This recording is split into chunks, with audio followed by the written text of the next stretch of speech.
On the teenage assassin's first day at school, his cover was instantly seen through by a wealthy young master, but instead of exposing him, the young master made an unusual offer: defeat the thugs who bullied him. Kim Doyle wanted to refuse, but his father, the leader of the assassin organization, had cut off his allowance. With no money and no choice, he reluctantly accepted the commission. That night, after confirming the targets, Kim Doyle stormed the thug's den. Alaki, the lookout, opened his mouth to question the intruder, only to be silenced by a single punch to the jaw. The gang's second-in-command snarled, veins bulging with rage. "Where'd this mad dog come from? Don't you know whose territory this is?" He threw a flurry of punches at Kim Doyle's chest, but Doyle caught his fist mid-swing. With just a squeeze, bone creaked, and the thug howled in pain. Panicking, he turned on his own boss, shouting, "Don't pick on me! If you've got guts, fight our leader instead." The betrayal made Park Kang-wook, their boss, grind his teeth in fury. But when Doyle slapped the second-in-command to the ground and stepped forward, his cold gaze left even Kang-wook trembling. One brutal punch later, blood sprayed from Kang-wook's mouth. He swung wildly in humiliation, but Doyle dodged with ease and countered, strike after strike. Kang-wook's face caved in, as if he were nothing more than a sandbag himself. Within minutes, the feared gang leader lay unconscious at Doyle's feet. Brushing his hair back casually, Doyle muttered, "If you're not convinced, come find me anytime." Then he walked away, leaving the thugs in stunned silence. Thinking the handsome young man might not be quite right in the head, the shopkeeper politely declined. "Our small shop doesn't have work that requires throwing darts," he said, before turning to leave. Suddenly, a fat man with a phone shouted that there was a cockroach in his burger and that his stomach hurt terribly. It was obvious he was a habitual scammer. Hearing this, the boss calmly took the man's hand and suggested they go inside to talk. He even told the cashier to bring out 300,000 won to buy him a drink, but the scammer wanted more this time. He suddenly accused the boss of assaulting a minor and threatened to call the police. At that moment, Kim Doyle accidentally brushed against his arm. Feeling provoked, the man spun around angrily. Doyle hadn't wanted to meddle, but the man's glare pushed him over the edge. 2 minutes later, the scammer was on the floor. Doyle brushed past him, bumping into Im Jong-chan.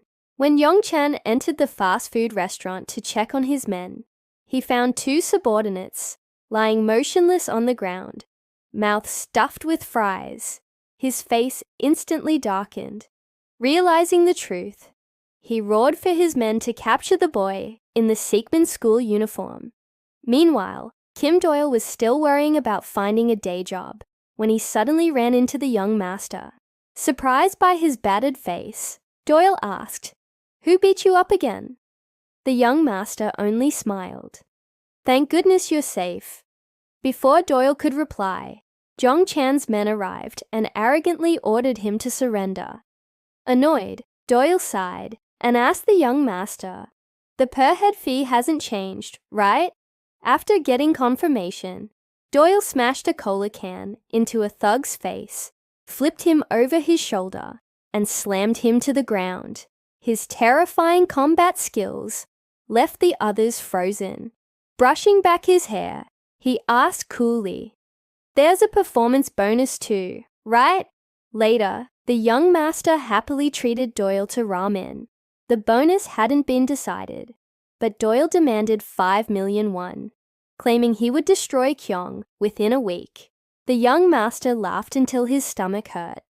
But Doyle only warned him, "Don't grin after every beating. That's why people treat you like a fool." Elsewhere, Yong-chan looked down at his bloodied subordinates and clenched his fists in fury. A terrifying flame of revenge burned in his chest.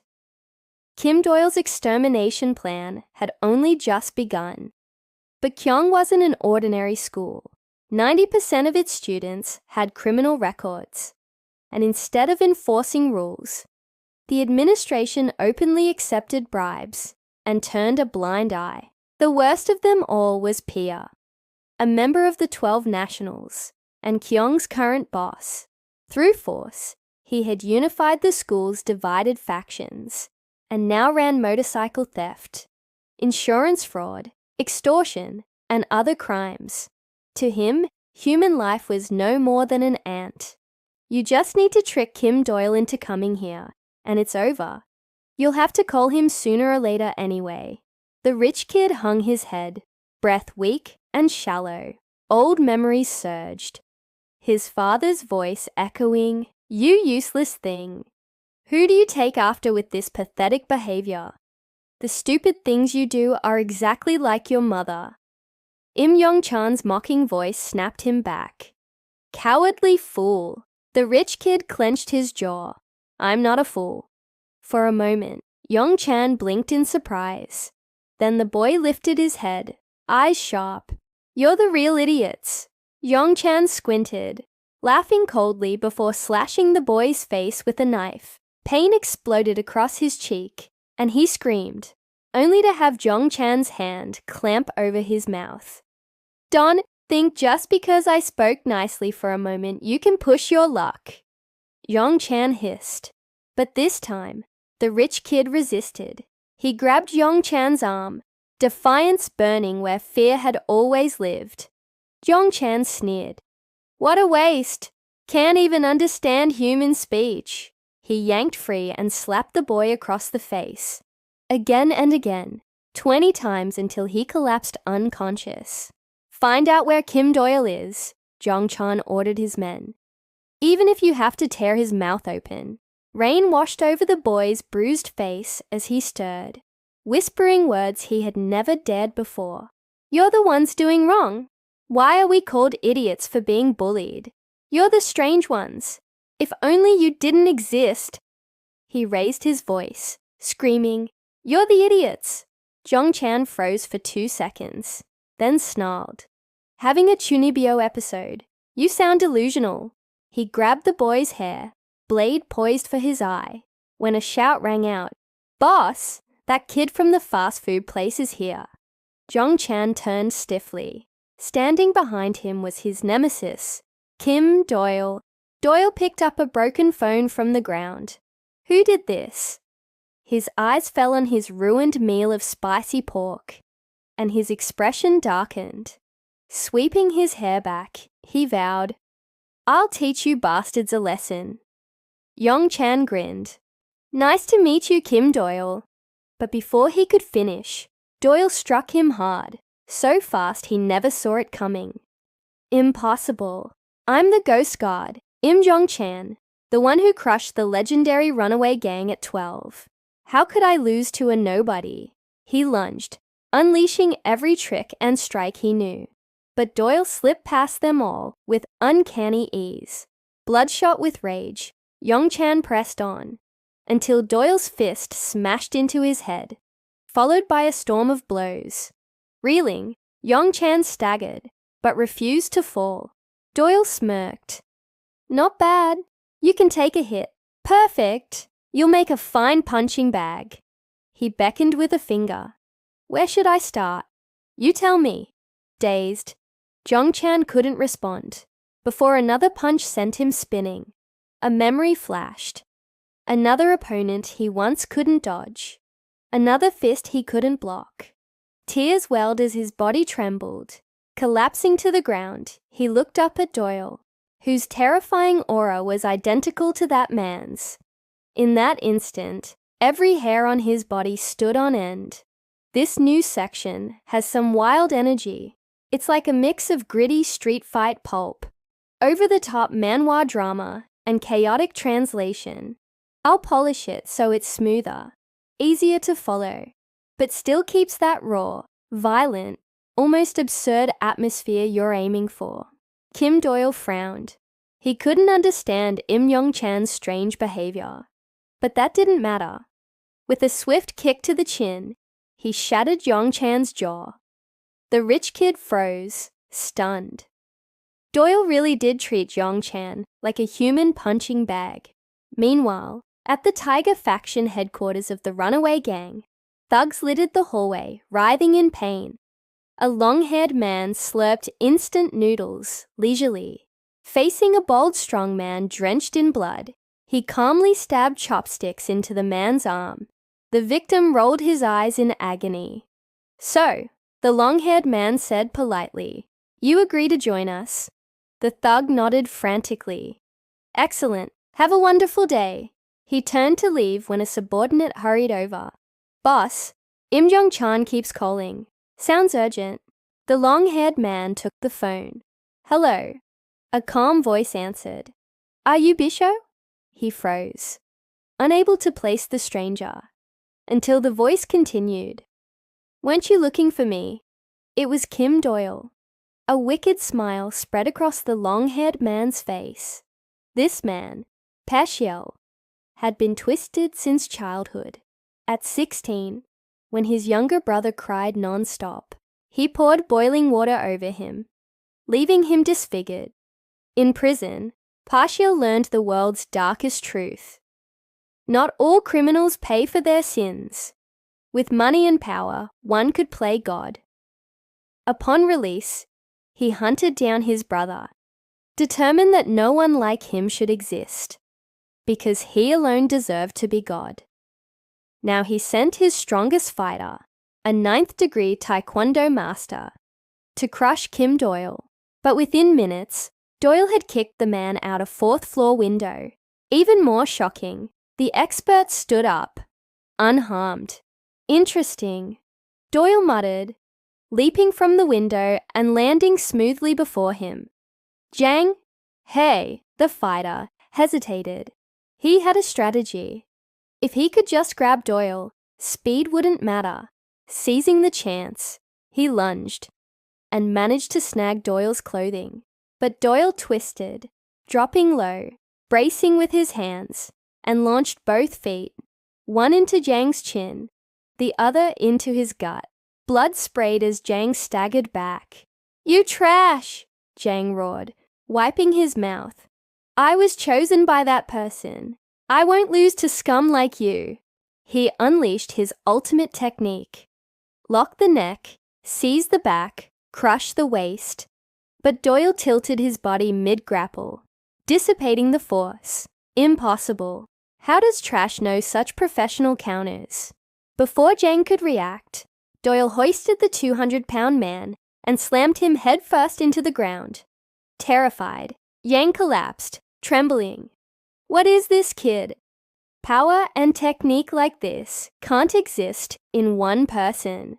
Doyle stared down coldly, remembering the rich kid's plea. "Even if you don't have a sense of mission, just think about us, please." His foot came down hard on Jung's skull, leaving him motionless. For the first time, Doyle realized he had killed for the sake of an ordinary student. Sirens blared. 2 officers rushed in, guns drawn. But before Doyle could move, the long-haired man appeared, smashing one officer with a brick, then another. He swept his hair back, grinning. "Violence is such a convenient thing, don't you think? I never understood why it's illegal. You feel like family to me. Let's be friends." Doyle glared. "The boss from Chunga Turtletail is dead. I killed him." He charged, fist aimed for the man's jaw. But Pashiel blocked with ease. "You really don't want to be friends? Why keep asking, bastard?" Doyle snapped. The fight escalated. Doyle was faster, sharper. But Pashiel's body adapted mid-battle. With every blow, his speed and strength grew. Still, Doyle saw through his patterns. When Pashiel tried to disguise his killing move, Doyle caught it barehanded, crushing his fist until blood dripped. Pashiel screamed, "You're strong," Doyle admitted coldly. "But you're just a man chasing conventions." A palm strike blinded Pashiel's right eye. Another blow ended the fight. His reign collapsing into darkness, Doyle snapped a photo of the fallen thug and sent it to his employer. collecting the 5 million reward. The rich kid was ecstatic. Finally, with the thug boss gone, he and his friends could live free of fear. But he knew relying on Doyle wasn't enough. "Teach me," he begged. "I need to fight for myself." Training began. Doyle was merciless, drilling him daily. Park Jingu, the musclehead Doyle once beat, now followed him everywhere, fanning him diligently. "Big brother, aren't you hot?" Jingu asked. "Stop calling me that. You're 20, right? How'd you even transfer here?" Jingu grinned crookedly. "Wherever Big Brother goes, I'll follow. Strength decides who's on top. I thought Kyong School's Pai Chio was the strongest mountain. But through you, I learned there are even higher peaks." Kim Doyle picked his ear, unimpressed. He had long since threatened the corrupt cop in league with gangsters, forcing him to dig up Kungil School's crimes. Now, both Im Jong Chan, second in command, and Im Jang Bum, fourth in command, were arrested. But strangely, the third in command, Park Jing-yu, was still walking free. Suspicious, Doyle messaged the cop. The reply came back fast. "Park Jing-yu's clean. At worst, he gave people lessons." No evidence tied him to the gang's illegal businesses. He was just a muscle-obsessed maniac. Moments later, Jingu himself declared with teary-eyed sincerity, "Big brother, accept me. I'll serve you for life." Faced with such loyalty, Doyle reluctantly agreed. Just then, Semina appeared, fanning herself coquettishly. "Why's it so hot? Anyone willing to wipe my sweat?" Before Doyle could react, Jingu raised his massive hand eagerly. "I'll do it. Should I use my hand?" Semina's plan backfired. Fuming, she punched his abs. "Get lost, pervert!" Watching their antics, Doyle sighed. Maybe killing them all and fleeing abroad would bring me more peace. Meanwhile, the rich kid was squatting in horse stance, trembling. "How much longer?" he asked desperately. 3 minutes, Doyle replied flatly. The kid cursed inside. "I'm being tricked again," he protested. 2 months, and you've only given me physical training. No fighting techniques. Did I really improve?" Doyle's cold glare shut him up. "Shut up. Do what I tell you." When training finally ended, Doyle launched his next plan. Eliminate Stone Street School. But this time, he demanded 6 million. The rich kid balked. 6 million? I trained like hell for you these 2 months. Then prove you're not a burden. Doyle said, "Defeat Park Kang-wook, the strongest in Sequin School. Become the boss. Do that, and I'll wipe Stone Street off the map in a week." The kid panicked. "Aren't you the boss?" Doyle sneered. "I'm world class. What's a school boss to me?" News of the challenge exploded. Students swarmed the yard. To everyone's shock, the bullied rich kid was facing Park Kang-wook. Kang-wook knocked him down with a single punch. "Arrogant fool!" But the kid staggered back up, blood dripping, one eye barely open. He kept glaring. "What a stubborn idiot," Kang-wook muttered. Furious, he pummeled him relentlessly, leaving the kid broken on the ground. Certain he'd finished it, Kang-wook turned to leave, only for the rich kid to rise again, roaring, "You bastard! Where are you running?" The crowd gasped. Kang-wook's eyes widened. A zombie. How is he still standing? He attacked again. But this time the kid smiled through the blows. It was a trap. Kang-wook had wasted his stamina. The rich kid launched his counterattack, battering the exhausted tyrant until he became a human sandbag. Even then, Kang-wook's technique tore into his opponent's body. The kid nearly collapsed until he remembered Doyle's trust and the years of humiliation he'd endured. With a final scream, he unleashed his fury, landing a decisive blow. Park Kang-wook, undisputed boss for years, finally fell. Cheers erupted. The rich kid, carried on shoulders, wept tears of victory. For the first time, he had rewritten his fate. True to his word, Doyle moved against Stone Street School.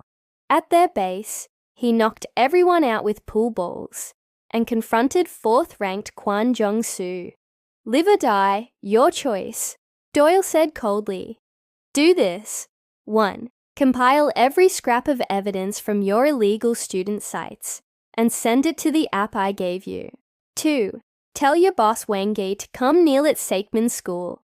If he surrenders, no blood spills." The rich kid nearly fainted. "You invited Wang-gi here? He's a demon. We're not even qualified to stab him from behind." But Doyle wanted a war. "I'm tired of picking off bosses one by one. This time we end it all at once." Kwon Jung-soo couldn't stop laughing, the first fool to ever challenge our captain outright. Meanwhile, in another city's warehouse, a madman butchered people like animals. Just as he basked in carnage, an enormous fist shattered his skull in one blow. He collapsed instantly. The monster who struck him down was no ordinary thug. He was one of the 12 national leaders,